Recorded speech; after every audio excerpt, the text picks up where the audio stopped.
Hello and welcome back to another episode of Inside the Asperger Studios. Today is a very controversial episode because I'm talking with Melissa, who is a behavioral analyst for those on the spectrum. In other words, she deals with ABA therapy. She helps those find the appropriate therapists that are good and how to choose the right ABA therapist.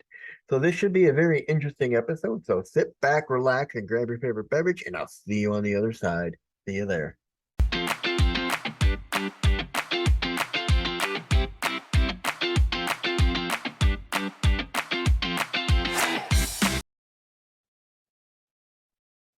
Hello and welcome back to another episode of Inside the Asperger Studios. Today I'm joined with Melissa, who is a behavioral analyst working with ABA. Welcome to the show, Melissa. Hi, thank you for having me. So why don't you tell me a little bit about yourself and we'll get going. Well, I became a board certified behavior analyst back when my son was 2 years old and diagnosed with autism spectrum disorder. I was told by professionals that he would never speak and would rely on me for the rest of his life. And I decided that we weren't going to accept that. He was going to have a happy, healthy life, no matter what that looked like, but I was going to do whatever I could to help him. At the time I was teaching. And so throughout his journey, I got into ABA, I became an RBT, and then I became a board certified behavior analyst. And now I own my own company called Bloom Health, where I help parents kind of do the same thing, like decide that they are going to do the best thing that they can for their child and receive adequate education and training and information. So All right. Now, why do you feel ABA's gotten such a bad rap? Is it because people are parroting what they hear and not doing their own research, or is it fair? honestly, it's a little fair. It is a little fair.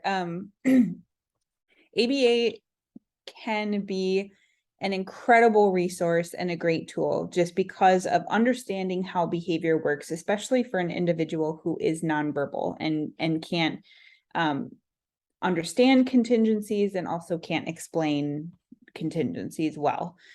However, there's a history of ABA being misused and kind of being in the attitude of normalizing people on the Mm-hmm. spectrum, also using procedures that aren't ethical. Doesn't in itself make ABA a bad thing. The principles of ABA are pretty solid, but depending on the practitioner, depending on the practices put into place, one of my big messages and a guide that I give out is how to kind of spot if an ABA company Mm-hmm. is misusing their resources, and kind of how to navigate the conversation and make sure that your child is getting the treatment that they deserve. And for those out there who are not sure, what can you explain what ABA is? ABA is applied behavioral analysis, and it was constructed over time as a way of teaching skills to a child who may not have verbal skills, or even an adult who may not have verbal skills.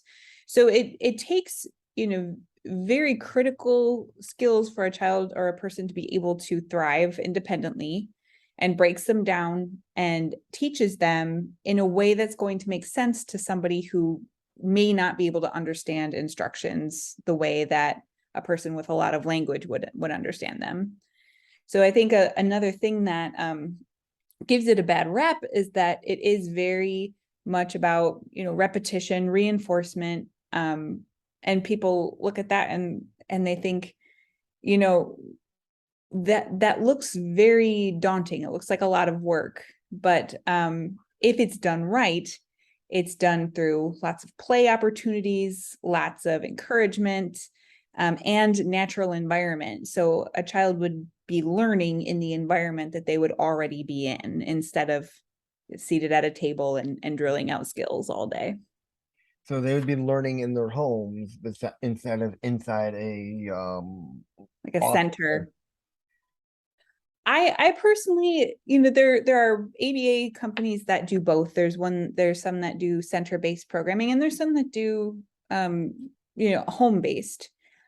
I would recommend, if a child is most likely needing most of their help at home, like with self-care, adaptive skills, lots of language, then the home is usually the best setting. A center is good if there's like socialization opportunities there, but again, only if done right. I'm very hesitant on center-based programs just because it tends to teach the child how to do things in that location, in that center, instead of everywhere where they would naturally use it. I totally agree with you on that, because I feel it's more important to learn in your own environment than somewhere else, Yes. because you have that comfort of your home, and you take out that fear of, oh, I'm somewhere new and I got to learn all this, where I'm in my comforts, I can feel a little bit more at ease and relaxed. Right. And honestly, at home, it's better because I learned a lot by participating in my son's therapy and being there and seeing what was going on, so that I kind of knew what was being worked on, and I knew how to carry it out at home too. So my parenting changed a lot.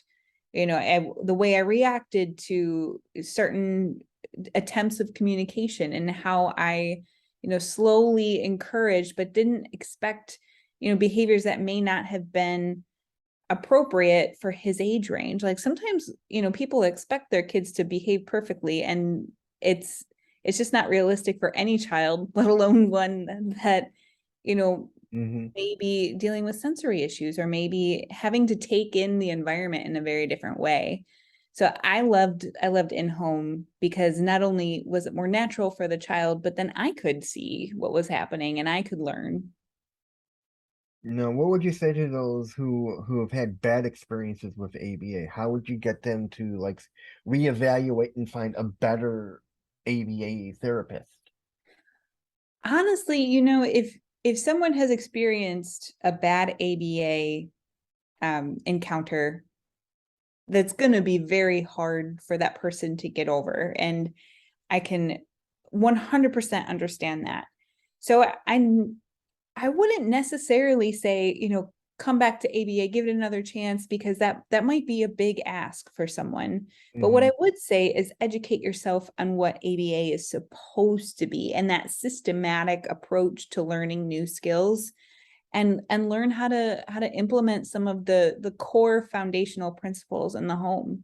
And if you get like really well versed in that, then if you do decide that you want to try ABA again in the future, then you know what the red flags are and you know what the green flags are, like when something is going very well. I think it's more being equipped to evaluate than it is like saying no, definitely, come back. It might not even be right for the family. Sometimes Mm-hmm. families are approved and it's just not the right approach for them. All right. What is a typical day like for you? Oh, for me. uh, well, I have a 10-year-old on the spectrum, but then I also have a 3-month-old baby. So every day is a little different. But what I do is, I create trainings for parents who maybe can't, like, they might be on a wait list for services and they need to know how to implement some ABA practices at home, and not traditional ABA therapy, but natural environment, how to parent with the, like, the mechanics of behavior in mind. So how behavior works, how to teach new skills for someone who might not be verbal. I help parents with that. So I do direct one-to-one calls with that. I also create a lot of resources that are just free for parents so that they can, get educated, get, some of the help that they need if they can't do one-to-one. And then I also do group trainings as well. So a big one, like I mentioned, I do have a guide out at this point of the top 10, kind of my top 10 red flags of an ABA program. And if you are looking for something that has that same behavioral approach, we offer those services without you having to be in an ABA program, because then it gets in with insurance, you never know what you're going to be approved for. And then I honestly, in my heart of hearts, do believe that many ABA programs don't go at it trying to be detrimental to someone, but they struggle with staff shortages, and they struggle with all kinds of things that make decision making very hard to be for the benefit of children. So I like to help parents, like, you learn how to do these things at home with your child, so that my day could look like, back to back direct with clients. It could look like I'm doing groups and lives and just offering those education materials to people. And now, do you have an age range you work with? I don't necessarily, I specialize in early childhood, so from like about a year old to 8 years old. That's where, the early intervention process happens. But ABA principles could be used for everybody. I mean, there are even some that I use for myself, like on myself, just to teach myself new habits and new behaviors. So no age range, but I will say that most of the people that I work with are younger. Now, is it mostly parents, or do you have those who are older on the spectrum that come to you and say, listen, I need help. Can you help me? Yeah, I've yet to have someone who is an adult approach me as an individual. It's mostly parents, or I even do like some training resources for teachers that may have children on the spectrum in their classroom and just need to know how to be more conscientious of what that person might need. But I mean, I would love to work with individuals who are, just like, I would like help with this particular, I have this goal for myself that I don't know how to reach. A lot of what ABA could be used for is just small attainable goals working up to a big one. Now, how do you think we can change the minds of people about ABA? I mean, we know there's fear in their mind about it because of what they've read. Can we change? How can we change that? Get the fear out of them and make them understand there are good ABA programs out there. Again, I think educating them and helping them to be able to evaluate what's going to make a good program, and what's not. I was just talking to a client of mine earlier today, and she said, this ABA company wants to have someone with me because my child struggles with running away, and they want to have the therapist with me when I go out, like to the store and to different places, to help work through those things. And that's a sign of a really good program, like someone that's like, here's what your needs are, let me help you achieve that. So I think it's understanding what ABA should be doing. And if you know that ABA is meant to be serving your family and supporting your family, not the other way around, where they're telling you, you need to be doing this, this, and this, and it's not appropriate for your family. I think fear comes from a lack of understanding and knowing. And if you know about something and what it's meant to look like, there's no reason to fear it, and you can choose a program that actually works for you. Now, would you say that ABA has improved over time? I would, yeah, I would. I've been a part of a few different companies at this point, each one, a little bit more progressive and a little bit more in understanding of individual client needs instead of, trying to blanket treatment. And I do know that there is a lot of call for reform, by other BCBAs as well. Just to really put our service in check and make sure that, we're acting in the best interest of our families and our clients. So I do think it has changed quite a bit over time. And with the development of social media, people are really able to get their words out there, and it's making a lot of progress. Now, what are some of the biggest worries that parents have come to you about with their kid? A big one is communication skills. If a child's nonverbal, that is a big one. How do I get do I know what my child needs if something happens to them? How do I know? So communication is almost always, a big one. Another thing that is a huge part of ABA services, and I get all the time, is safety skills, like knowing not to run away if you're out somewhere, or if you do engage in self-stimulatory behavior, making sure that it's not something that could potentially be harmful. I've worked with a client who their self-stimulatory behavior was grinding their teeth, which could end up fracturing jaw, and if you just Uh-huh. making sure that you're getting that stimulation that you need, but in a Mhm. way that's not going to harm yourself over time. So I think those are probably my two most common protocols, is learning safe self-stimulatory behavior and increasing communication. Yeah, the reason I laughed is I tend to grind my teeth a lot. I mean, it's almost involuntary at times. It's either when I'm stressed or when I'm anxious or nervous or upset.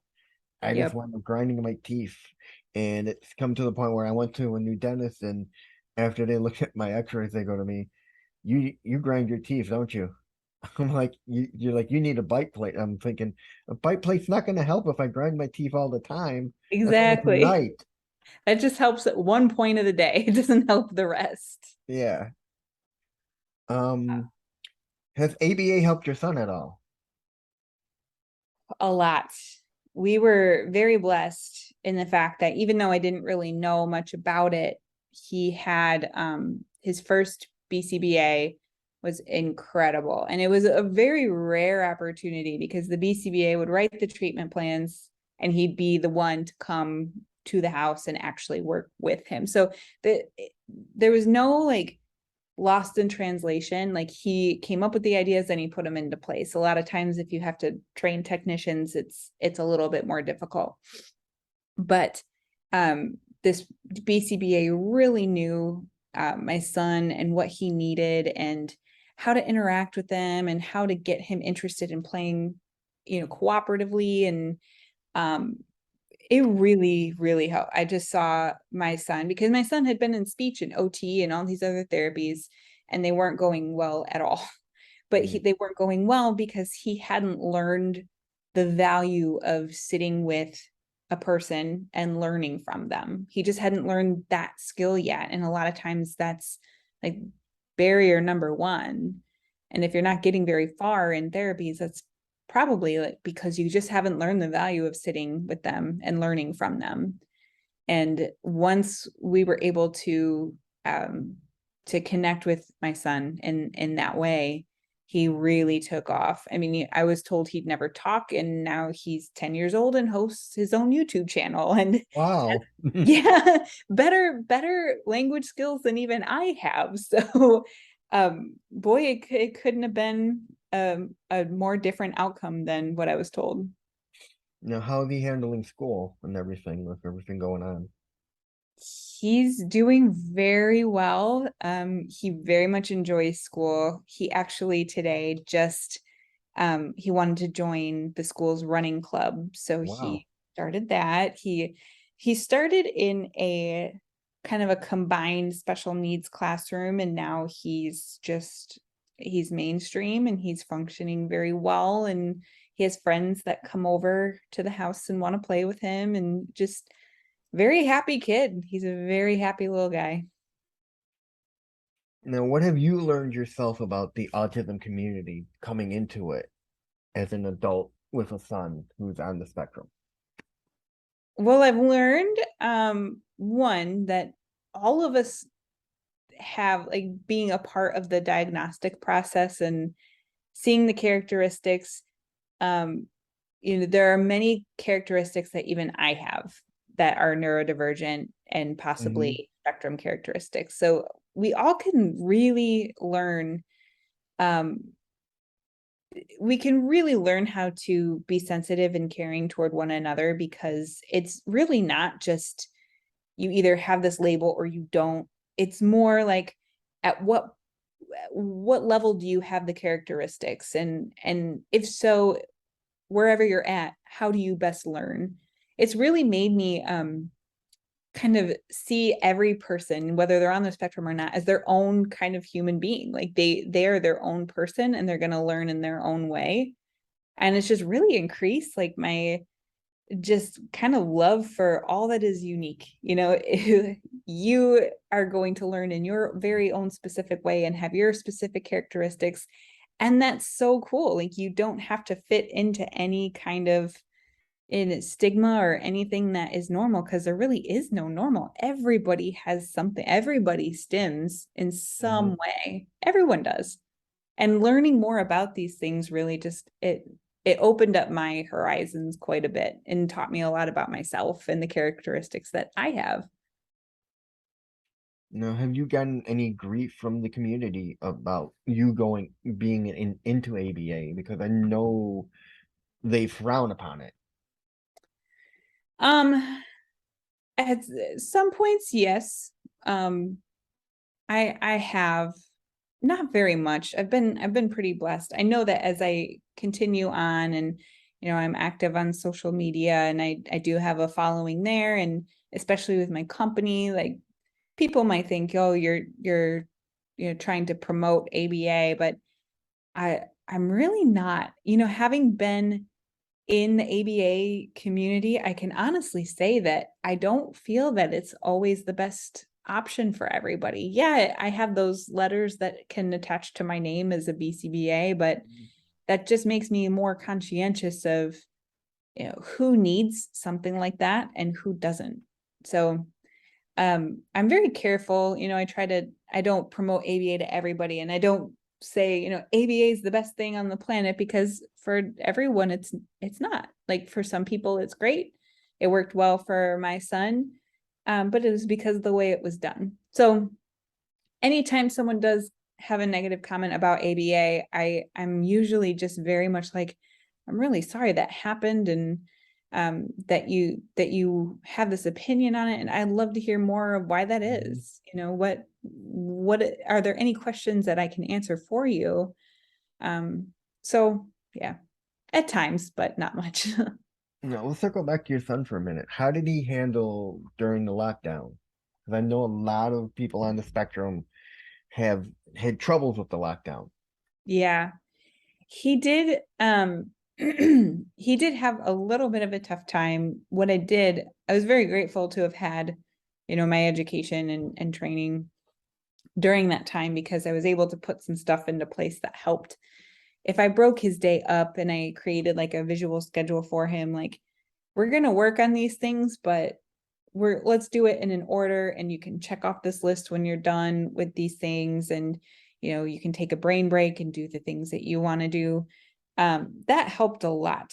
And then I think reintegrating back into school was probably a little bit harder than the actual lockdown, because of everything being different than when he left. Everyone was wearing masks, and that just was very tough for him. Like having something on his face all day long was a little bit Yeah. tough for him. Yeah, I noticed that there was a lot of flashback or lash out about people saying their children coming into school not used to wearing masks. Some of them don't like it because of the feeling. Right.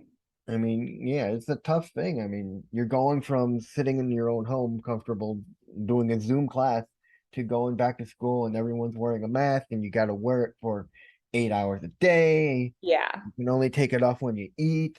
How did he handle all that? Was he good with it? Was he I fighting don't it? think he loved it. He didn't love it. But he worked through it. And now that the masks aren't required and things are kind of back to where they were before he left, I think he's very thankful. But I know that it really wasn't his favorite. And I noticed just him being more agitated, having to have something on his face all the time. But the good thing about him, you gotta love him, is he's just so positive about everything, that he did it and he worked through it, and now every day he can focus on the good, and Hmm. it's a very cool quality. I need more of that. I think we all need to be like that. Just look towards the positive and not look at the negative. Exactly. I mean, with the way the world's going today, I think we all need some positive in our life. We really do. I can agree with that. Now, what would you say the hardest part of your job is? Um, the hardest part, the hardest part of my job now, um, is when I truly want to assist and it's hard to figure out the mechanics because right now I do, virtual training. Um, and a lot of families, it's hard to make that work. If you're moving around and you have your child at home with you, sometimes it's hard to kind of sit down and do the training. So that part is really tough. Um, when I worked in actual ABA in a center, and the hardest part was when I could see that a child needed more time and more Mm, dedicated therapy time, and their insurance company just said no, like didn't take into account their needs. They were just concerned about what the payout could be. That was the hardest part of the mm-hmm, job. The insurance companies mm-hmm. were tough. Yeah, I understand that. I mean, dealing with insurance and everything, when I got put on I finally got a therapist, and we I went through a clinical trial program I found for autism, and the medicine worked, and there was an excellent therapist. And then after they ended this trial, because they weren't getting the results, I wanted something that felt like I was on that same medicine. And this therapist, like, we talked, and he's like, "Okay, I'm going to put you on Adderall that will help you with your focus." Mm, Well, dealing with the insurance company is a pain in the butt. yeah. And if you're not familiar, if you're not, and I've learned this with talking with a friend of mine, if you're not comfortable advocating for yourself and you don't know how to talk to the insurance company and ask them the right questions, you're like getting a runaround. Yep. Yeah, there was one time that I tried to independently bill insurance just to help, a family out, and it was incredible how many different numbers I had to call and how many times I was redirected and given information and then redirected and they said, "No, that's not the right information." It's just insane. And for a person who's trying to advocate for themselves or for their child, it's just unacceptable. Should be easy. It should be much easier. I understand. I mean, it's money. They're trying to they Yeah. have to pay for stuff, but um it should be easier. Now, when you have a family coming to you to look for an ABA program or even for yourself, what do you tell them about ABA? Do you explain it and break it down to them and like, this is what we're gonna do and this is what's gonna happen? Hmm. If someone is coming to me and I'm providing services for them, then we sit down, we talk about what goals are going to help them and what we want to be working on. And then I come up with a plan, a protocol, and all of our sessions are helping towards those goals. When they're looking for another ABA program that their child can attend in person, then I have kind of guidelines that I'm like, here's what questions I would ask if it were me as a parent going in, and here's what I would want to hear. Like, I would want to hear that all of the treatment goals are individualized. They don't come from like a set curriculum, because there's actual programs out there that have curriculums or curricula, and they just follow that. So it's like the child will receptively identify 20 pictures, and then the child will just like moving on, and that's fine and that's good if those programs are what's best for the child. But if they're not, um, do you have a plan in place of how to modify things? So that's always one thing I look out Mhm. for. And another thing is, like I mentioned earlier, if they're willing to go out into the community, into the home, into like if the child wants to participate in social activities, is the therapist able to be there? instead of just one environment all the time. So I have, things that I'm like, ask this question, ask about this, and this is what I would expect to hear if it's a program I would want to be in. Mm-hmm.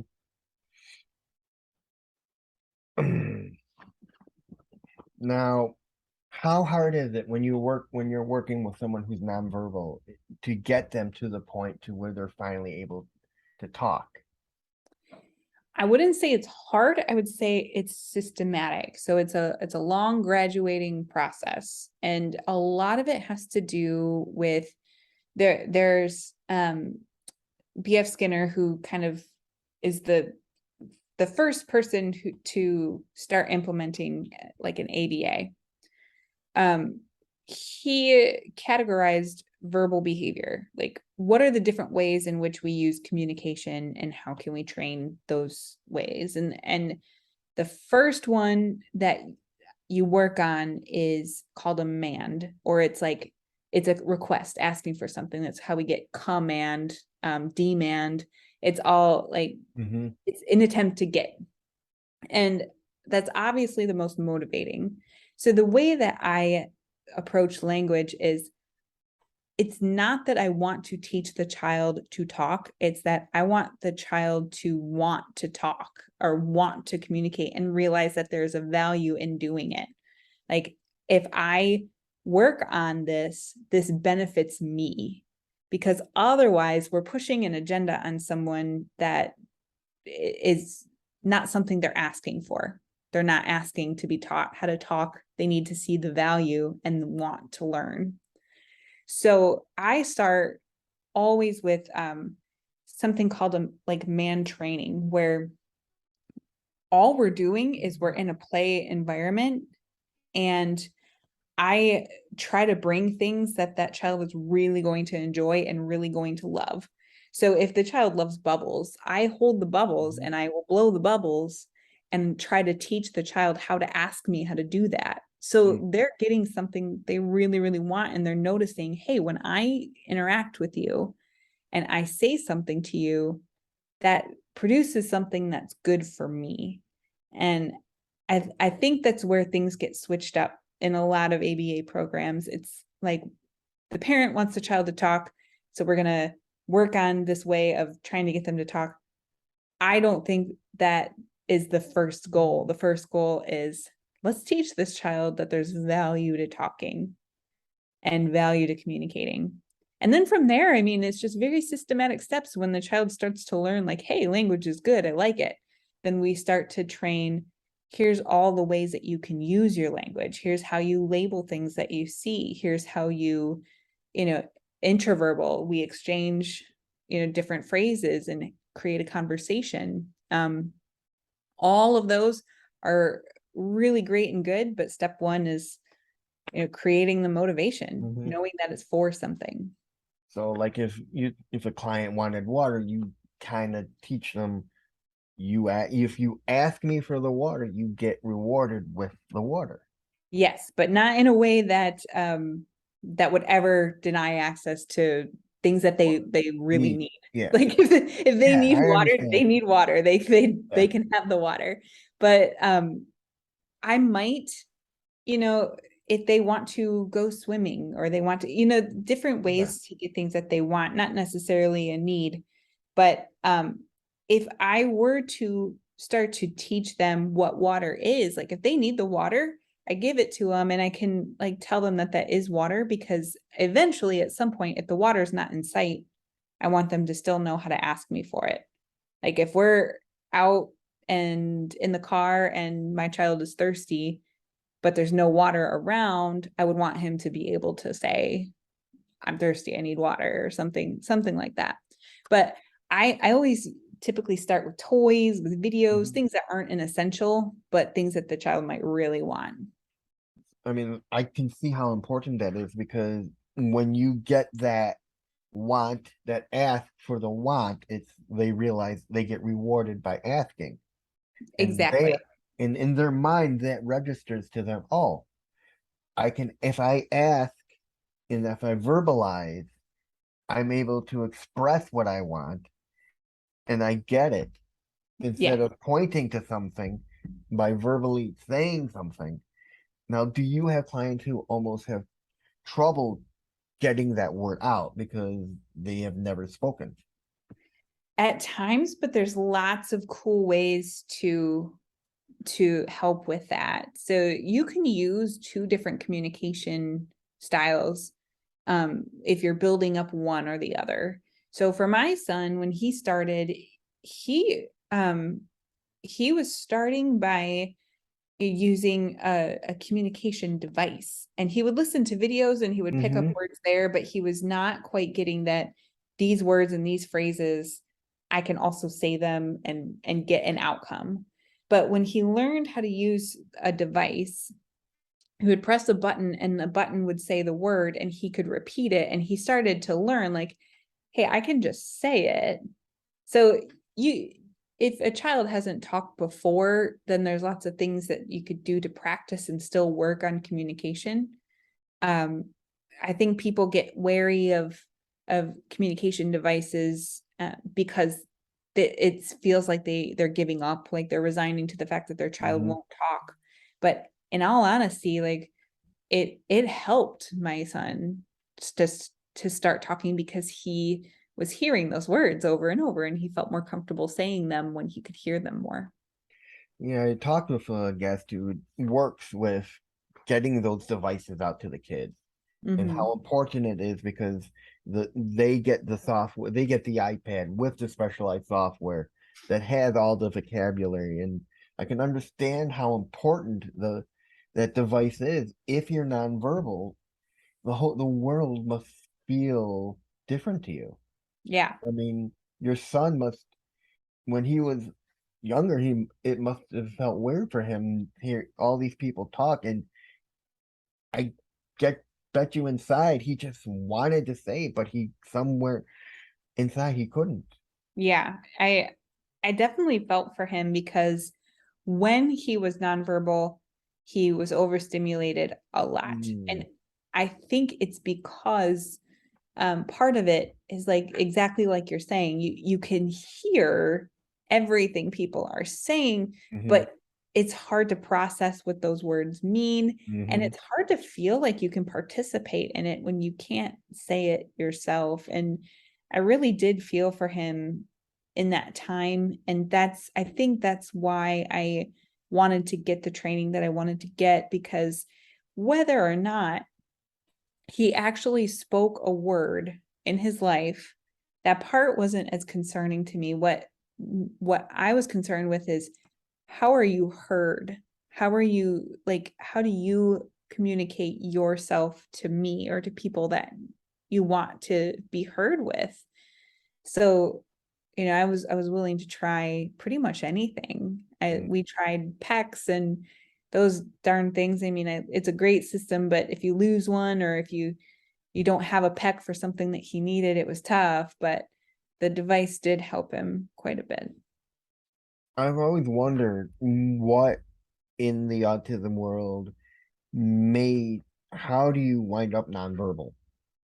Is it just Yeah. you're afraid to talk and stimulation, or what is it? There are different diagnoses that sometimes do go hand in hand with autism, and one of them is apraxia.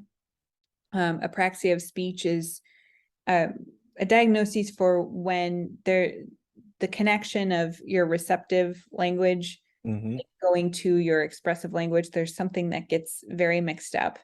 So you can hear and understand language, but it creates kind of a jumble and you can't speak it. You can't get it out. We thought that my son had that. He ended up not. But I think that um, it's like a balance, right? So your your level or where you are on the spectrum might have to do with all kinds of things. I mean, there's a lot that was going on. He was getting chronic ear infections, and we think that inflammation in the eardrum could have prevented him from hearing or even being able to create. It's no one really knows for a fact what puts a person on one end of the spectrum or in the middle or anywhere else. But there are a lot of things coming out about inflammation in like the brain, inflammation in the body, and how that increases a lot of autism type of characteristics. And I will say, and this might not be applicable for everyone, but when I started paying attention to what my son was eating Mm-hmm. and making sure that his nutrition was up to par, he had a lot of changes in his vocabulary and in his speech. So I think it's being conscientious of your whole body, not just your output and your behavior, but what's going on Mm-hmm. with all within you, because there could be a million things as to why a child's not talking. So you gotta play like that old show House, where the Mm-hmm. doctor like was always, it went through a million different things before he could figure it out. You Yeah. almost have to do that with everyone. Everyone has their own makeup, and um, what could be going on with one might not be the same for someone else. I mean, I've always been an advocate ever since I found out I have autism about listening to your body. Mm-hmm. Because I have a friend who's like, how can you be this way? And so on and so forth. You are so on this fence of you're not even don't have all the things, all the traits. And I'm like, well, the thing is, I listen to my body. I know when I'm overtired. I know when I'm overstimulated. And I know when I feel certain things, I know it's time for me to step back. Like when I'm at a party, I know when I'm overstimulated, I find a quiet place to go Mm-hmm. before my mind snaps and I have a meltdown. Yep. I found that with myself as well. Um, this is when I start to realize, I have a lot of these characteristics myself. And one of the biggest ones was like the grocery store. I can't do the grocery store. And even like we just went to go get like teething toys for my baby. And even the few amount of people in there, I was just getting very overwhelmed, because you have to consider like where your body placement is and your cart and like the different sounds, and there's always music playing. And when I would have to go shopping on my own, I wear headphones. I do something that kind of Mm-hmm. blocks it out so I can be focused on what I'm there to do.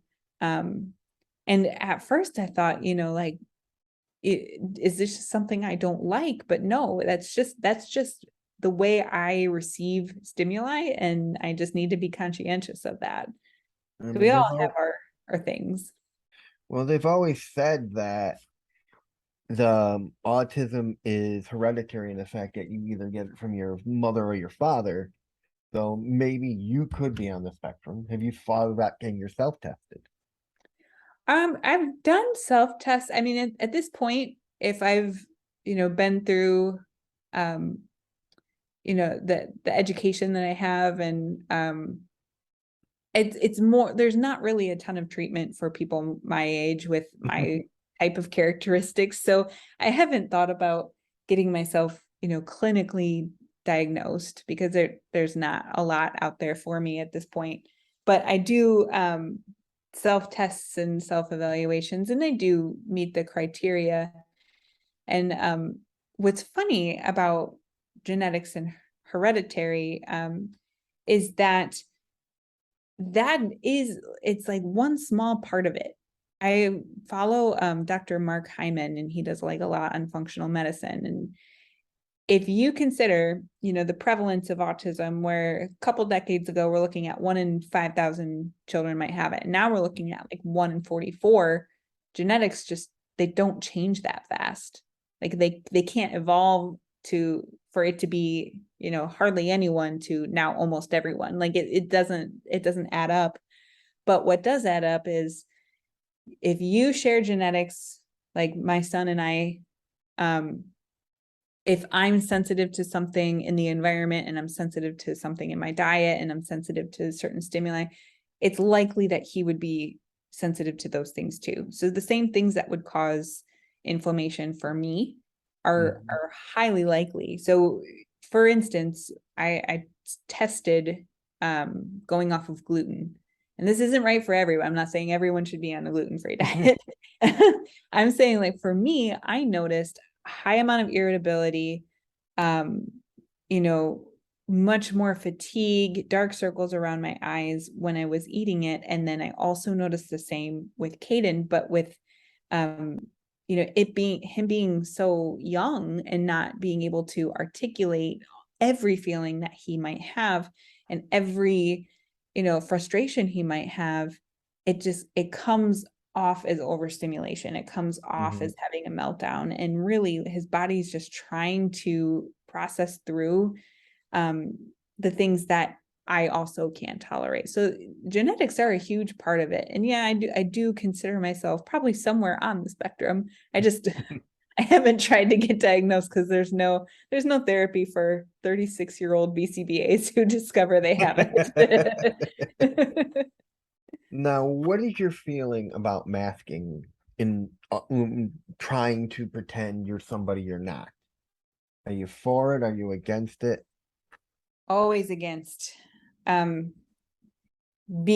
I say this with experience, because I grew up very different. I went to a very small private Catholic school, and everybody seemed the same, and I seemed very different.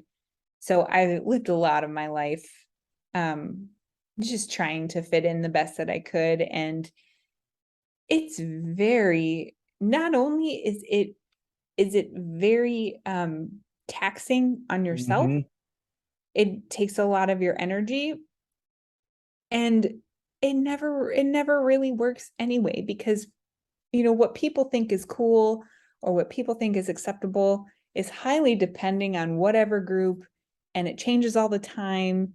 You might as well just be yourself. Yeah. You might as well just do what you're going to do and be, because at least you feel true to yourself.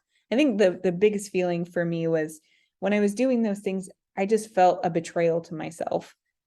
And I don't ever want my child to feel that way. My son at 10 years old, he loves to film air conditioners. He has a collection of fire alarms that he knows every make and model of them. I don't ever want him That's to. his special interest right there. He is special, very special interest, and he's so passionate, and like he doesn't spend a single minute of his day doing something unproductive. It's always for these things that are of his interest. I would never want him to lose that because like the 20 to 25 kids in his one classroom don't think it's cool. It's might as well just be who we're gonna be.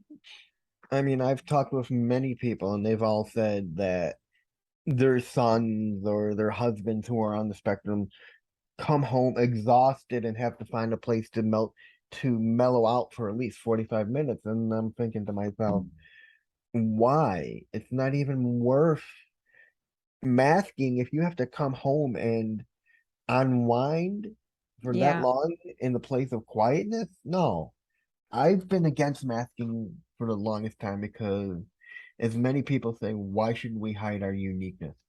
exactly. And the world has plenty of people who are going to belong to a certain group or look a certain way. We do better as a community when everyone is a little bit different and everybody has a different, perspective, and anyone has a different skill to offer up. And, we really can't thrive as a whole if everybody is trying to do the same thing. I don't believe in normalizing things because everybody, whether they fit into a group or whether they fit into what looks normal or not, that's going to change. Like next year, someone decided for women that having really big eyebrows, like having painted on eyebrows is cool. Like and that's going to change. Like, so all of your energy, there's this part of a movie, I might be completely like out, like nerding, whatever. But there is this part in this movie called the X-Men First Class, and the one Mystique who could like shape change, she could like become anybody. And she's like trying to lift weights and she can't do it because she was using all of her energy trying to look like a normal person instead of just her typical form. I know that's like a lot of detail, but I think about that all the time. Like if we were to use our energy just by doing what we do better, instead of trying to look like everybody else, we'd be much better off. That's a much better use of our energy. And finally, what would you tell people who are looking to find into ABA and are skeptical about it? What would you tell them? Keep your skepticism. Always, you look out for the best interest of your child. What I love to tell parents more than anything else is that your gut, like you are biologically programmed to be this child's parent. So if something in your gut says this isn't right, you're probably right, and you should figure out what that is. We all of us people who have the credentials and we have the fancy diplomas and we do the fancy therapies, we know the practice. You know your child, and if something is not right for you, you don't have to be able to explain it. You can just say, this doesn't feel right to me. And always be educated on what the therapy should be doing, how it should look, and pay attention to your child. Like, make sure that that person is respecting your child's dignity and their uniqueness. And that's it, everyone. Thank you for another episode of Inside the Asperger Studios. Thank you, Melissa, for a wonderful show. Thank you for having me. This is so much fun. And I'll see you on the next one, everyone.